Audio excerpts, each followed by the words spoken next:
Halo Sobat Hipo, ya kembali lagi dengan kita bertiga. Oke, jadi di sini ada episode kedua atau part kedua ya dari tema Inside the Lab.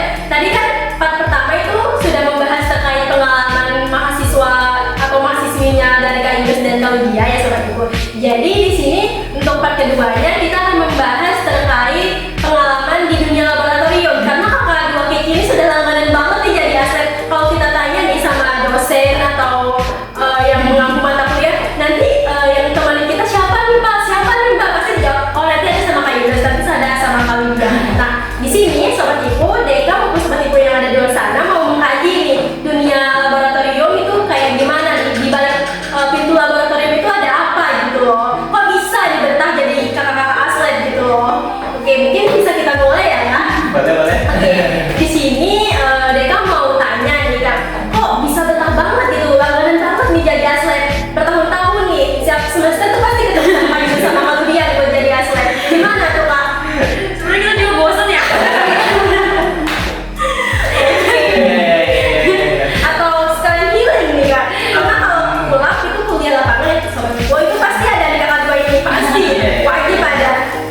Gimana tuh Kak? Lebih kayak ini sih ya, apa namanya, kita kan sudah lebih dulu dari adik-adik sebelumnya gitu. Jadi ketika kita mau tetap memiliki ilmu yang kita udah miliki kemarin itu, kalau kita nggak asal-asal itu nanti bisa lupa gitu. Nah jadi yang buat kami, yang buat saya sendiri bertahan itu kenapa tetap mau menjadi aslet gitu, karena di situ saya bisa terus ini ya, maksudnya mengulang gitu. Jadi nggak bakal lupa nih apa yang pernah saya lakukan gitu. Jadi bisa sambil berbagi atau share ilmu ke teman-teman yang lain, saya juga bisa belajar juga gitu, dan sambil ingat-ingat apa yang sudah pernah saya lakukan gitu sebelumnya.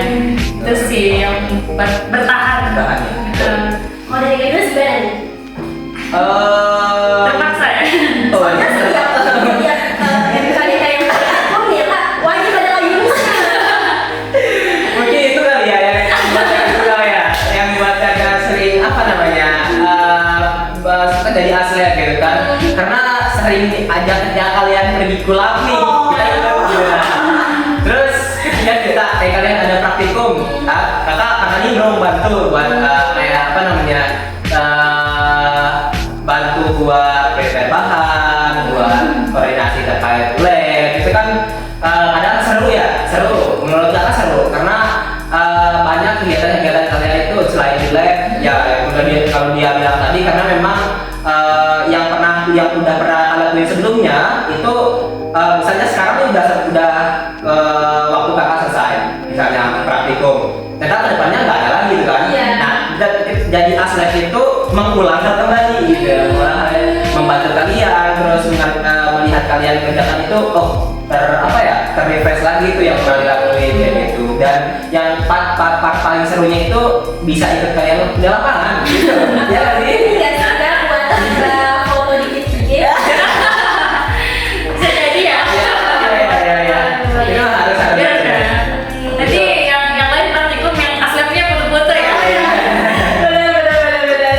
Nah gini deh Kak, terus kalau di lab pasti kan banyak angkatan-angkatan yang kakak pegang itu. Kalau pegang ini apa namanya, pipet atau segala macam, angkat lab itu kan gemetar. Gimana sih kakak lihat itu, apakah kakak teringat kembali ke sama kakak jadi ini, kakak terjun ke dunia biotek atau gimana gitu. Iya. Soalnya Deka sendiri kalau pertama kali pegang alat itu, Deka gitu loh. Oke, karena apa ya, saya pernah ada di posisi itu juga ya, maksudnya bahkan sampai sekarang ya bisa dibilang begitu, karena saya basicnya itu di lab kering ya. Ketika saya udah masuk ke lab basah, udah megang calon battery dan di dalam laminar, saya masih gemetar gitu karena nggak terbiasa gitu. Cuman pas ketika melihat adik-adik begitu juga, jadi bukan gimana tapi ketawa kayak terjauh gitu, keinget dulu saya pernah begitu juga gitu. Kalau dari Kak Yunus? Sama emang untuk yang notabene baru kenal bioteknologi, laboratoriumnya bioteknologi itu bakalan katakan repot luas.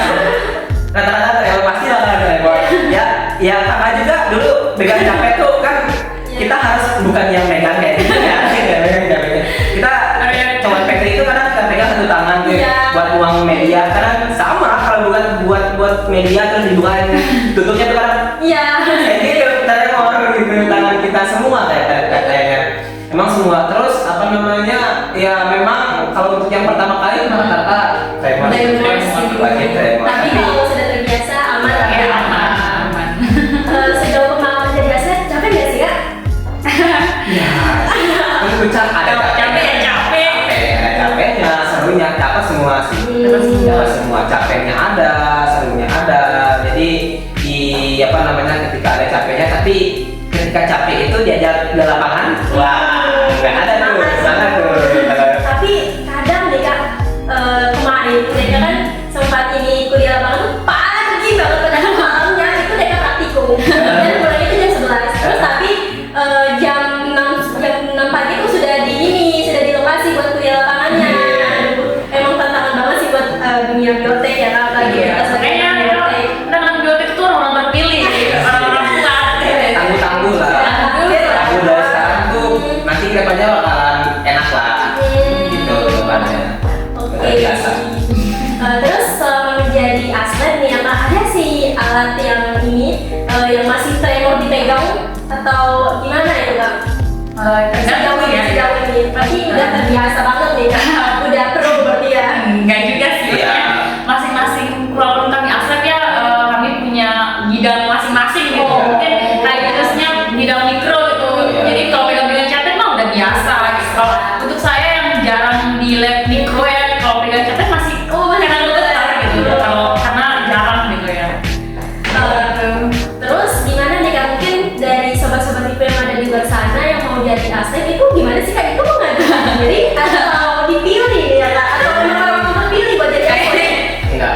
Kalau untuk jadi atlet itu sebenarnya kemauan. Tadi nanti bakalan ada yang open recruitment kalau nggak salah ya. Oh, iya? Ada ya, akan ada open recruitment. Jadi teman-teman yang apa ya, ya udah berani buat pengen belajar, ya udah calonkan diri sebagai apa namanya sebagai atlet. Nanti bakal ada step by stepnya, mungkin dari kepala laboratoriumnya itu bakalan ada step by stepnya ke depannya. Jadi buat teman-teman yang bukan apa buat yang mau jadi atlet itu nggak dipilih, jadi sama rata semua, sama rata. Jadi teman-teman yang mau masuk oke silakan. Jadi atlet pun sama-sama belajar juga, nggak yang langsung bisa. Jadi kita sama-sama belajar. Terus apa nggak capek nih kak ketemu kita mulu gitu? Capek. Ini juga sih capek ketemu. Aduh, gimana tuh sobat ibu? Aduh, kan setiap tahun nih ya kita ketemu ya. Tapi karena udah lulus dan sobat ibu udah menggelar sarjana bioteknologi, jadi bakal susah ketemu sih. Apalagi kan aduh kakaknya adalah mahasiswa rantau gitu kan, bakal kembali ke tempat awalnya, ke habitatnya. Oke, sobat ibu, itulah pengalaman jadi atlet atau di dunia laboratorium dari kakak dua atlet ini, alumni ya kak, alumni atlet gitu loh. Mungkin kalau sobat ibu kalau mau jadi atlet bisa nih tonton nih podcast kita pada hari ini di Hits Hima Biotek Podcast, ada di YouTube.